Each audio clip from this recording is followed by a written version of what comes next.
Kia ora, good evening. The official cash rate could remain at 3.5% until March next year, meaning interest rates are likely to remain steady. Homeowners with mortgages facing financial renewal will have longer to decide whether to fix or float new home loans.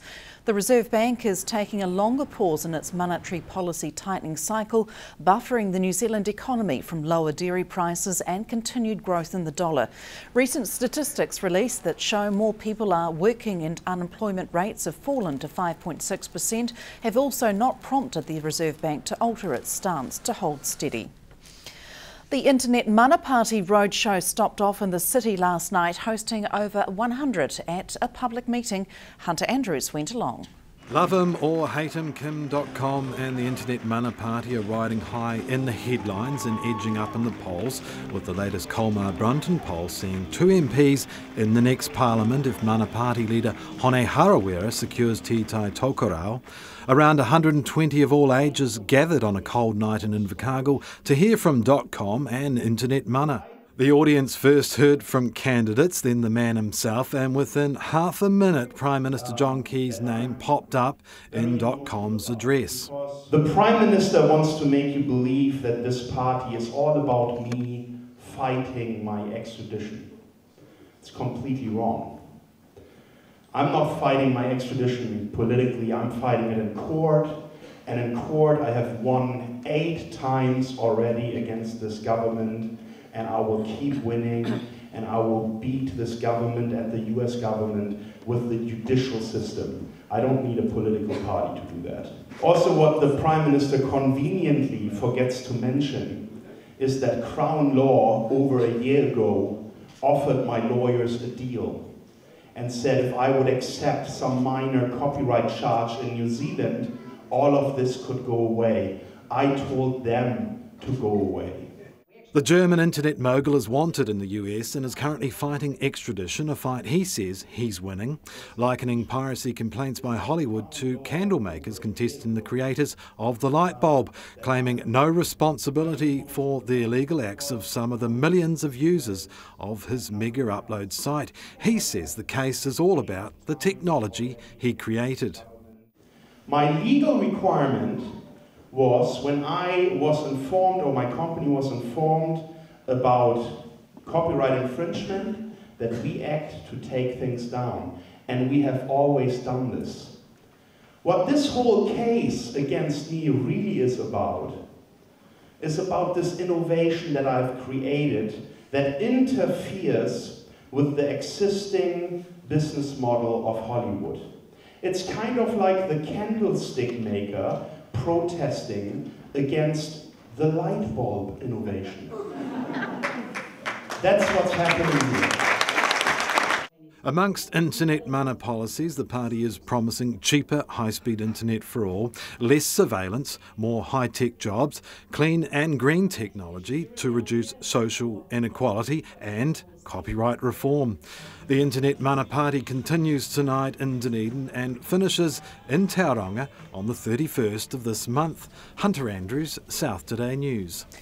There are 1,300 level crossings in New Zealand, and on average there's a near miss every 3 days. That's according to Associate Transport Minister Michael Woodhouse.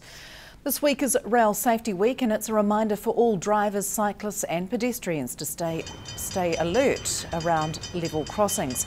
As part of this year's rail safety campaign, an interactive train simulator has been developed to give people the experience of being a train driver in a bid to help road users appreciate the impact that collisions and near misses have on train drivers and railway workers. There's little train drivers can do to avoid collision. A train can't swerve to avoid cars or people and take a long time to stop, even when emergency brakes are applied. Good weather, healthy oysters and a strong market has meant the 2014 oyster season has been a success.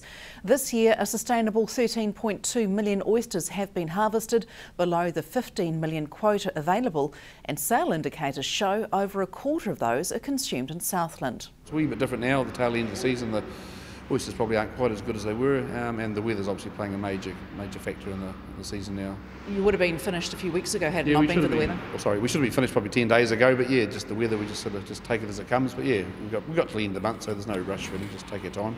There's 3 factories processing in the Bluff oysters now, and we're the last one going, so we've just got just a very small amount to go. So yeah, the quota will get filled, no problems whatsoever. An awful lot consumed here in Southland. Do you know what the figures are as what's sold here in Southland and what goes further afield? Yeah, Southland's lots of oyster lovers down here, and certainly. I think over the whole season we'd probably sell 25 to maybe 30% of the oysters locally. Indications for next year's season at all at this stage, Graham? Yeah, it'll be just hopefully business as normal.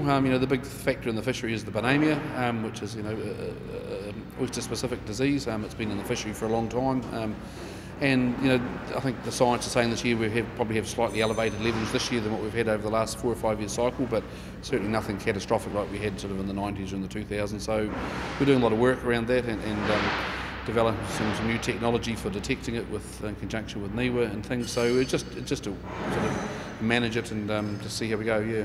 Any idea about the economic benefit to the region with the extended quota that came into effect last year?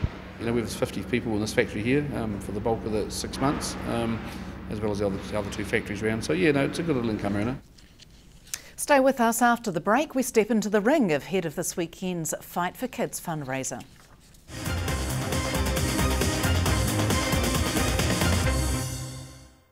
Welcome back. 5 years or 10? That's the question surrounding the validity of New Zealand passports. An independent review of passport security, costs and validity has been announced in response to the petition to reintroduce a 10-year passport validity. Internal Affairs Minister Peter Dunn says government agrees moving to biometric passports has increased their security. However, continued attempts to counterfeit or falsify passports mean it's timely to investigate whether security features in the passport need to be refreshed every 5 years or 10. Moving to decade-long passport validity could lead to high upfront fees, as revenue could decline due to less frequent processing. Any recommended changes will be presented to Cabinet after December.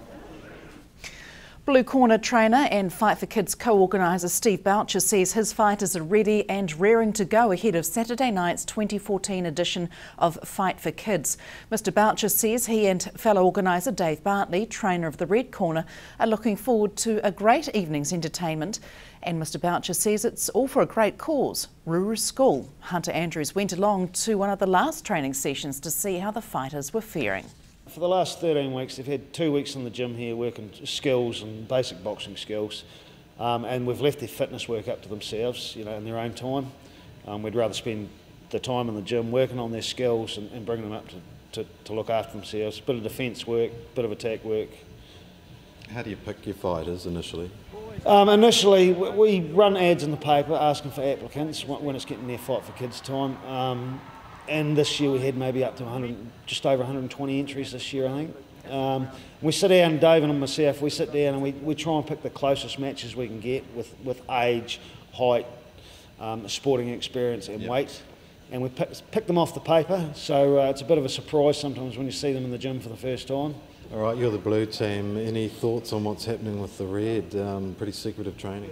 Yeah, red and blue, we both train in the gym here, but it's all, Dave doesn't sort of tell me much about his team and I don't tell him much about my team. It's at the end of the day, it's a charity. We're there to raise money for the charity, but to be fair to our boxers, they want to win it or not. Let's talk about the charity. Who is it, and how? It must be tough to decide. This year, the charity that we chose is Ruru Specialist School here in Invercargill, and once again, it's an ad in the paper where different organisations can apply to us. Dave and I sit down and they send their CV as such in. We ask them how they would spend the money if they were successful and things like that. Dave and I then sit down and we sometimes interview different ones that have applied, and we ask around town and get different people's thoughts and opinions on some things and their ideas, and then we finally come to a decision. The night itself, how many bouts firstly? There's this year there's 11 decision bouts and 1 female bout, which is a non-decision bout. And still 12 fights. Tickets, yeah, there's still some stand tickets available down at the stadium. The stadium's the only place you can buy them from, but they are going quick. We're hoping for another sellout this year. So yeah, but stand tickets are going well. Corey, how's the training been? Tough. It hasn't been that easy, but for a good cause, so. You reckon you've lost a bit of weight? Lost, probably 10 kg so far. Have you had a chance to see the opposition yet? Only at the meet and greet, haven't seen them otherwise, but we'll see them on Saturday night. Have you had any experience in the ring before? No, not at all. Nothing. So what on earth? You were just sitting there looking at the paper and saw the ad? I was sitting at home having a coffee and seen the ad in the paper and rang Steve and put my name forward. If re-elected National is pledged to extend payment cards, money management and intensive support and guidance to all teen parents and many 18 and 9-year-old beneficiaries.